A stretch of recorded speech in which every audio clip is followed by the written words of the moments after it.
자, 안녕하세요. 10월 13일 금융경제 이슈 시작해 보도록 하겠습니다. 자, 10월 달은 날씨가 굉장히 좋은 것 같아요. 자, 지금 요즘에 또 최근에 많이 처음 영상을 접한 분들이 있기 때문에 간단하게 설명을 해드리면, 제가 매일 올리는 신문 그 내용들은 그냥 제가 판단하기에 이런 것들이 여러분들이 알고 적용시키면 좋을 것 같다. 그래서 제가 한 하루에 5개 정도만 같이 보는 거고요. 그런 내용들은 지금 블로그나 제가 카페에 올려드리고 있으니까, 여기 카페에 보시면 금융권 이슈란에 보시면 제가 매일매일 이렇게 올려드리고 있어요. 그래서 만약에 그냥 내용만 들었는데 신문 기사가 어디 있는지 궁금한 분들은 여기서 스크랩 해보시면 좋을 것 같아요. 자, 오늘도 한번 5개의 기사 한번 가보도록 하겠습니다. 역대 최저 금리 0.5% 더 내릴 수 있을까? 이게 오늘 첫 기사로 제가 갖고 왔고요. 자, 지금 금리 자체가 계속 우리가 공부를 하고 있지만, 저금리라는 기조는 앞으로의 시장 방향성을 말해주고 있는 부분이거든요. 그러니까 이러한 저금리가 갑작스럽게 고금리 상황으로 올라갈 일이 지금은 거의 없어요. 그래서 명확하게 현재 금융시장의 방향은 저금리 기조가 지속될 것이다. 하지만 약간의 변동폭은 일어날 거예요. 그래서 이러한 우리가 금리의 방향성을 예측할 수 있는 게, 어떻게 보면 한국에는 기준금리잖아요. 그러니까 지금 금융권 초보 공부하시는 분들은 기준금리에 대해서 모를 수도 있는데, 요거 이상한 거 아니에요. 이거 그냥 뭐 금방 알 수 있는 거니까.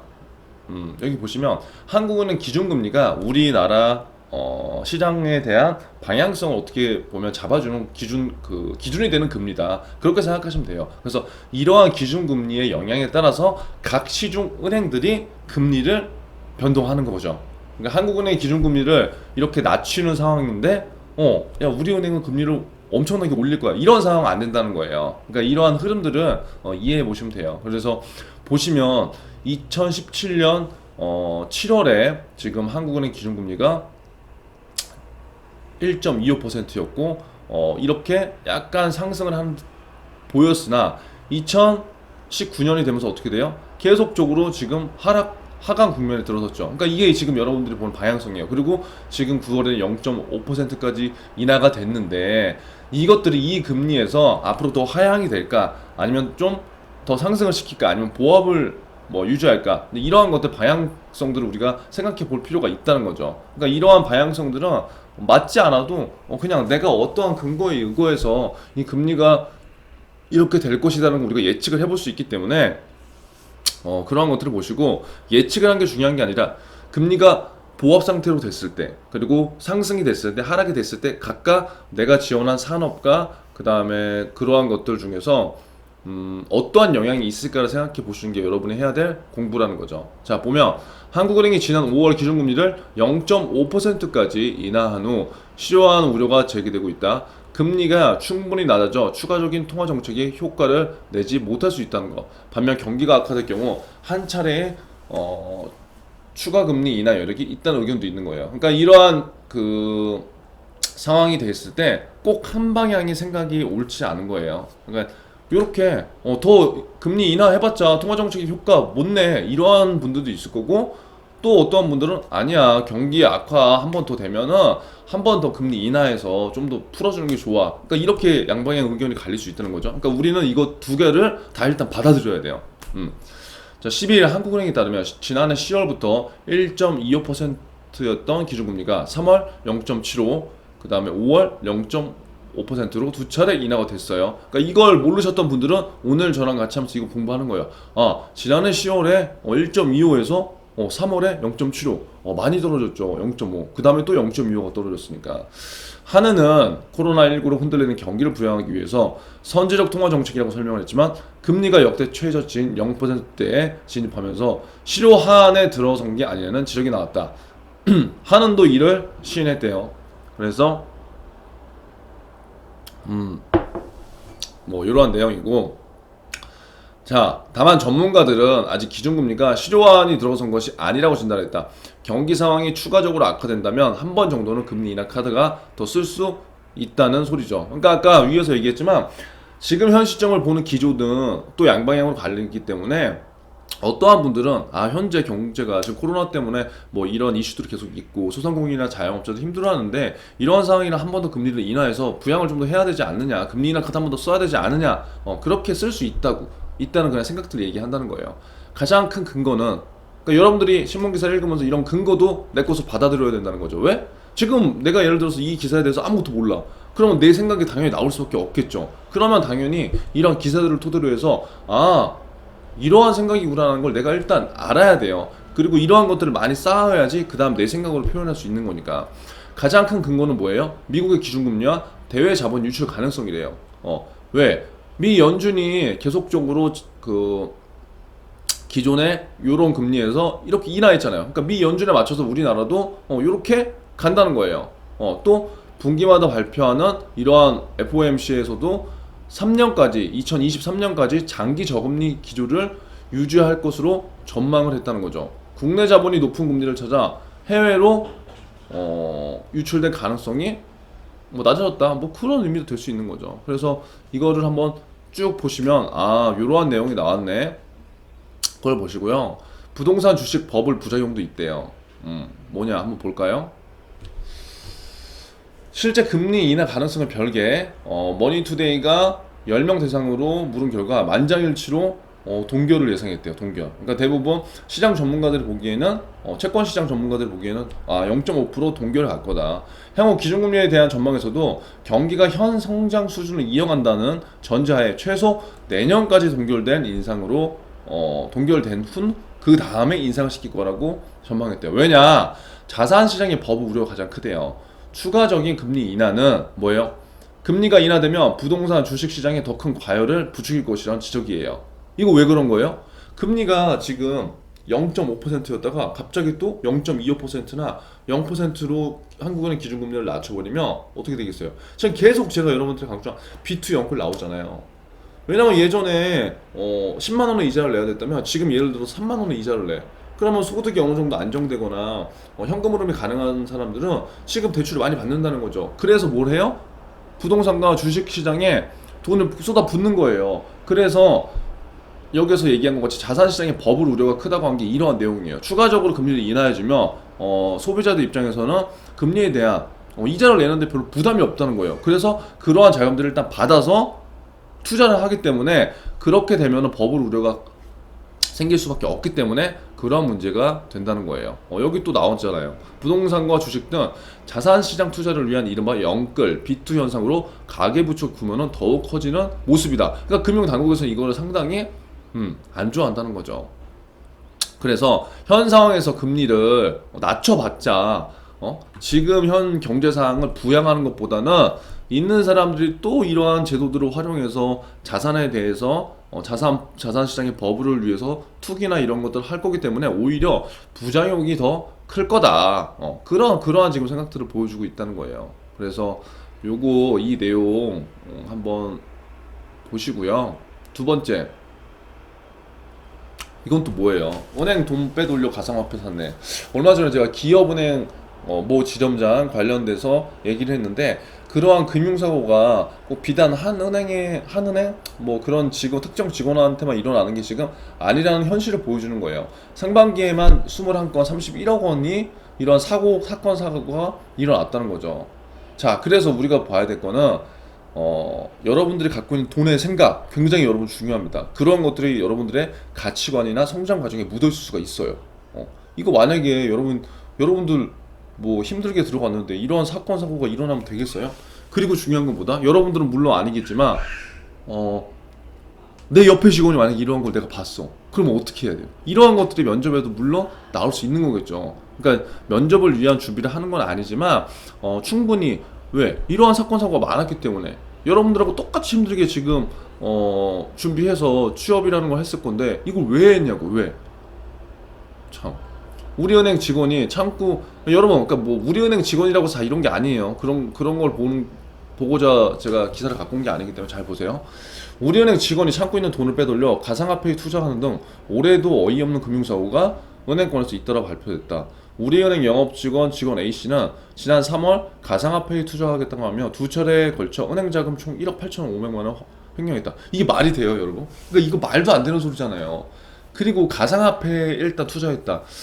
물론 그거는 개인이 투자하는 거기 때문에 뭐 우리가 어떻게 얘기를 할 수 없지만 이 가상화폐에 투자하면서 고객들한테 뭘 설명해 줄 거예요? 고객들한테도 분명히 이러한 거 투자하라고 얘기해 줄 수도 있다고요. 그리고 본인 자금이 아니라 누구 자금이에요? 은행 자금이에요.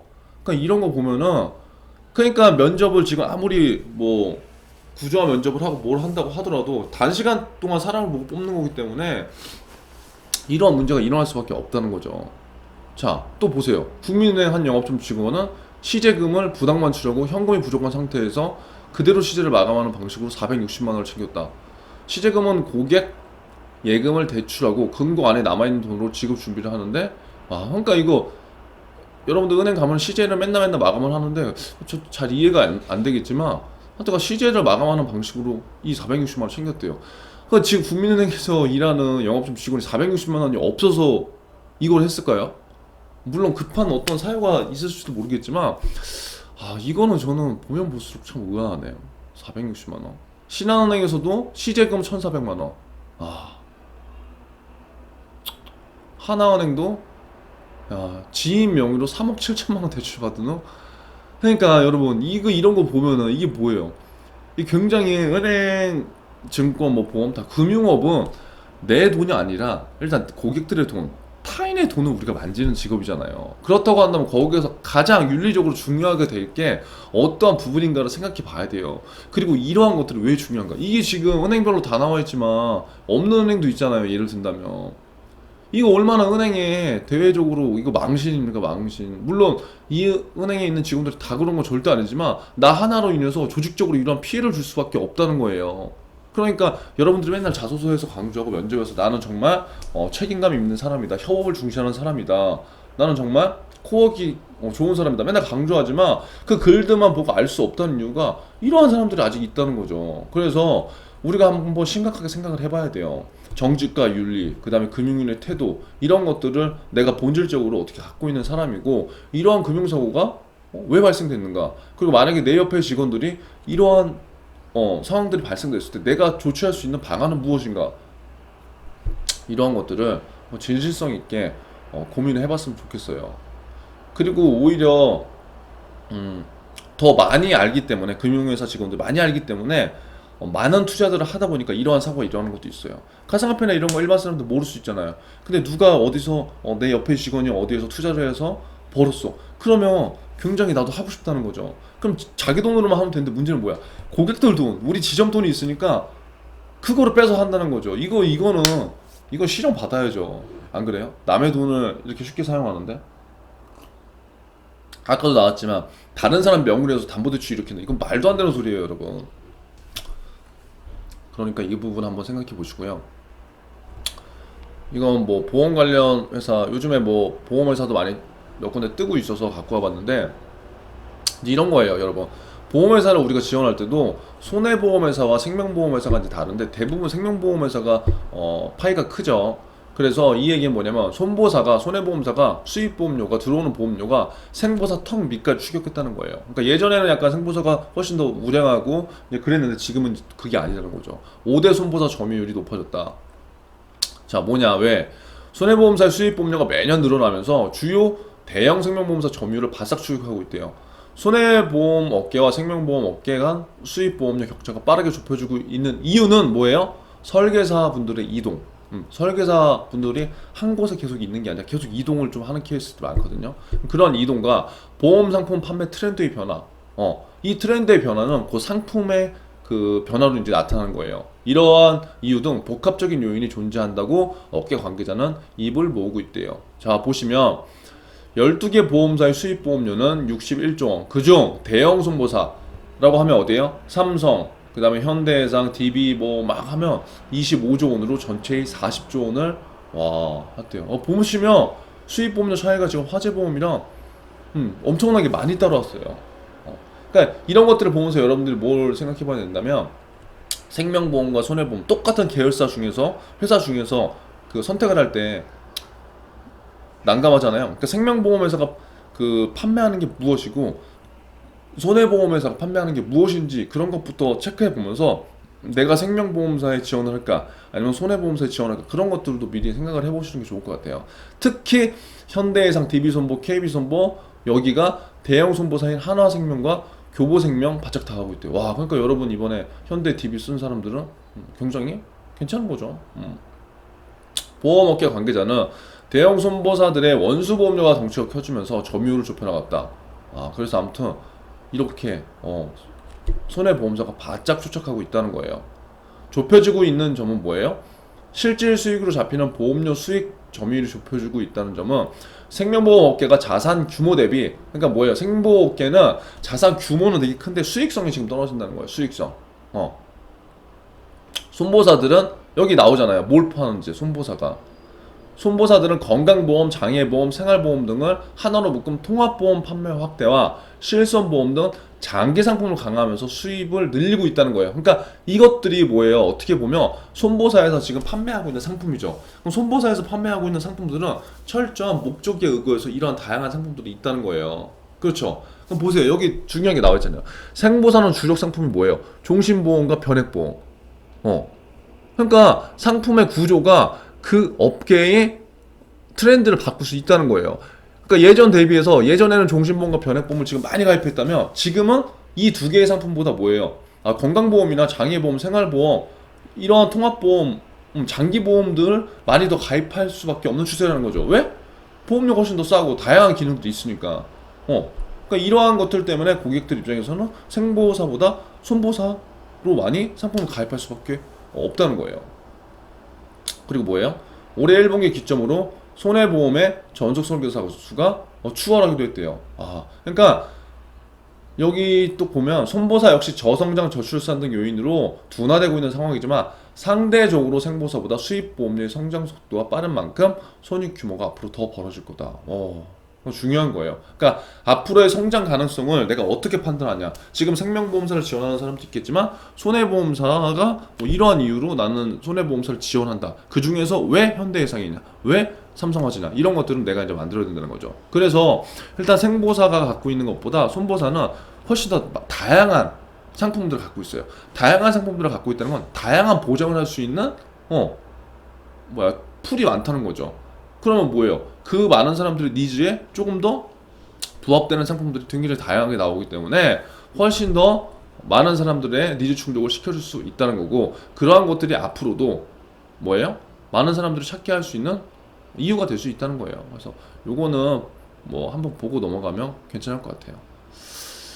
그리고 어젯밤에도 그랬지만 애플이 지금 올랐죠. 애플 주자 나스닥이 2.56%가 올랐고, 이러한 거에 따라서 우리나라 증시의 영향을 어떻게 우리가 판단할까 이런 것들을 그냥 본다는 거예요.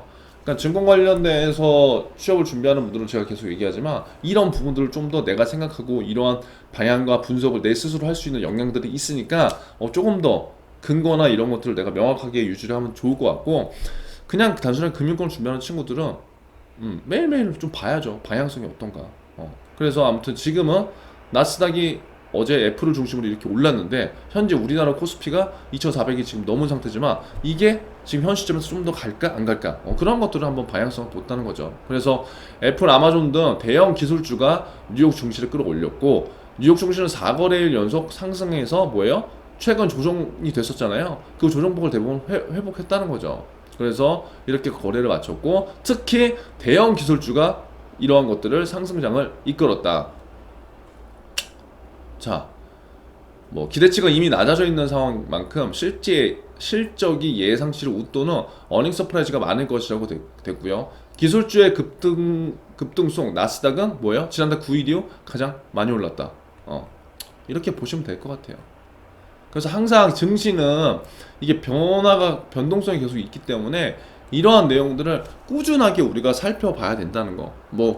너무 깊숙하게는 살펴볼 필요는 없지만 방향성을 알아야지 우리가 나중에 뭔가를 얘기할 수 있는 것들이 있기 때문에 그러한 것들을 한번 보시면 좋을 것 같아요. 마지막으로 동산담보대출 늘자 부실채권도 쑥. 이건 무슨 말이냐? 최근 3년간 정부의 적극적인 육성 속에서 주요 은행들의 기업과 기술력과 재고 자산 등을 담보로 내준 동산담보대출이 크게 현재 늘었대요. 근데 동산담보대출이 크게 늘면 물론 좋죠. 은행에서 수익이 잡히니까. 근데 뭐예요? 부실 채권도 같이 늘었으니까 리스크가 그만큼 같이 간다는 거예요. 그럼 별로 그렇게 또 그게 좋은 상황은 아니라는 거죠. 자, 보면 시중 4대 은행과 국책은행, KDB와 IBK 등 6개 은행의 동산담보대출 잔액이 2017년 말 1,746억에서 6억, 올해 6월 많이 늘었네요. 3년 반 동안 13배가 늘었다는 거예요. 그러니까 동산담보에 대해서 대출을 많이 해줬다는 거예요. 그럼 이 동산담보대출이 뭐냐? 부동산담보대출 아니에요, 여러분. 북자가 빠르잖아요. 부동산담보대출과 대응되는 개념으로 뭐예요? 기업에서 뭔가를 하기에, 중소기업이나 뭐 일반 기업에서도 뭔가를 하기에 뭐 이런 것들을 할 수 있다는 거죠. 생산시설과 같은 유형자산, 원재료, 완제품, 농축수산물, 매출채권, 직접재산권 등을 이런 것들을 담보로 해서 돈을 빌린다는 거예요. 그러니까 우리가 예를 들어 부동산은 일정 뭐 부동산 이거 딱 하나 보고 여기에 LTV 몇 프로, DSR 몇 프로 여기에 생산되는데, 동산담보대출 같은 경우에는 사업을 할 수 있는 방향들이 너무나 많잖아요. 그러니까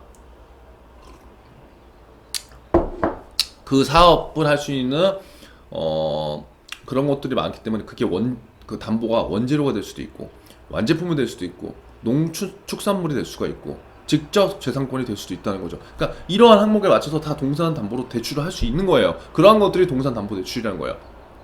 동산담보대출이 가장 잔액이 많은 것은 뭐예요? 기업은행. 이거 잔액이 많으면 좀 좋은 거예요, 나쁜 거예요? 지금 입장에서 리스크가 클 수밖에 없는 거죠. 왜? 그만큼 부실채권이 나올 확률도 큰 거니까. 그래서 이러한 것도 한번 보세요. 내가 지원하고자 하는 방향, 그리고 면접에 가고자 하는 방향, 이런 것들이 기업금융과 연결될 수 있다는 거죠. 뭐 어차피 여신은 하는 거니까.